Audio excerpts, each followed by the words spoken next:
Olá a todos e todas que estão participando do nosso curso de Cultura Política, promovido aqui pelo gabinete do vereador Juscelio Maria, de Juiz de Fora. Meu nome é Xislene, eu sou assistente social, sou mestrando em Políticas Sociais e Estado de Gestão pela Universidade Federal de Juiz de Fora, também em Serviço Social, e atualmente eu componho a equipe de assessoria do vereador Juscelio. O tema que nós vamos trabalhar hoje é um pouquinho complexo, o tema é políticas públicas. E ele é complexo porque nós não temos uma conceituação única do que sejam as políticas públicas. A literatura acadêmica traz vários conceitos do que elas são, do que elas representam, e isso depende da perspectiva de que nós temos das políticas públicas e de outros conceitos que se relacionam com o conceito delas. Por exemplo, o conceito de cidadania, o conceito de Estado, o conceito de necessidades sociais. Mas, basicamente, nós podemos entender as políticas públicas como um conjunto de ação sistemáticas e contínuas por parte do Estado para atender a necessidades que sejam da coletividade. Então, nós não pensamos em políticas públicas para atender necessidades que sejam individuais. Outro ponto que nós precisamos refletir quando nós dizemos em políticas públicas é que elas têm uma condição histórica de surgimento.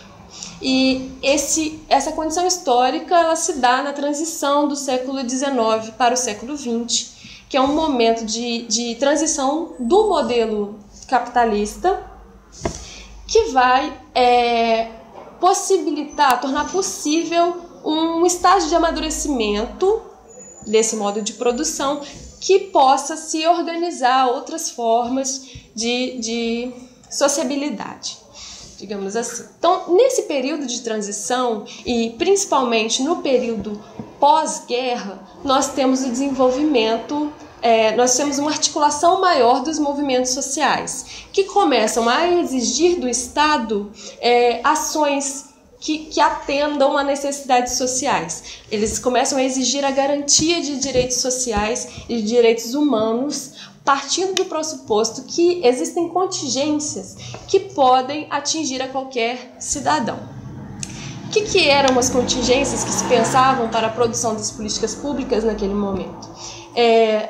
São situações como a fome, o desemprego, a velhice, que são situações que ou estão relacionadas com a possibilidade de organização no mundo do trabalho de um cidadão para que ele consiga se prover, ou a necessidades e contingências que possam interferir nos seus direitos, nas suas possibilidades de exercício da cidadania. No Brasil, nós não desenvolvemos as políticas públicas no mesmo momento em que esse desenvolvimento se dá na Europa. Nós temos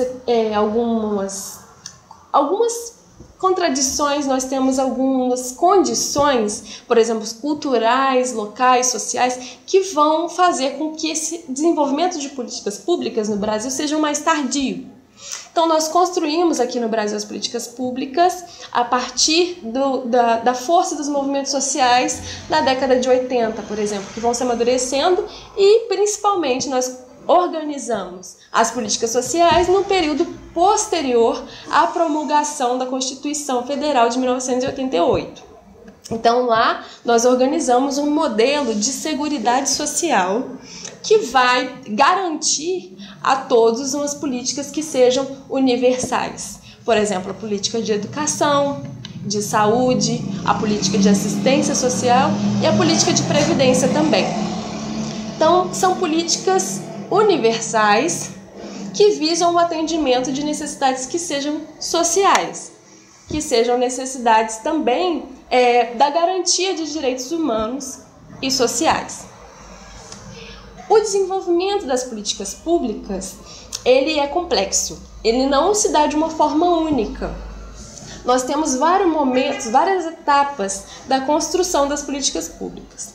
E principalmente essas etapas se dão no processo de formulação, de promulgação, de materialização, de monitoramento e de avaliação, que é um período posterior. Então, é sempre uma disputa de forças políticas, é sempre uma correlação de forças que se dá muito presente na constituição dessas políticas públicas que vão atender a necessidades sociais.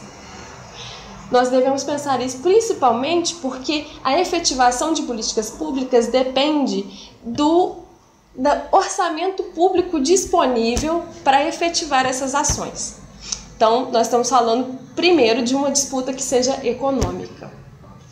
Então, a construção das políticas sociais, e aí a gente pode pensar um pouquinho no papel do poder legislativo na construção dessas políticas, se dá principalmente nesse momento de construção das peças orçamentárias, de debate das peças orçamentárias, que são, por exemplo, a Lei de Diretrizes Orçamentárias, o Plano Plurianual, que vão ser instrumentos que vão garantir qual é a quantidade de orçamento público, a quantidade de recursos públicos que serão investidos para atendimento dessas necessidades e desses direitos sociais. É nesse momento, principalmente, em que essa ação tem que ser mais impositiva.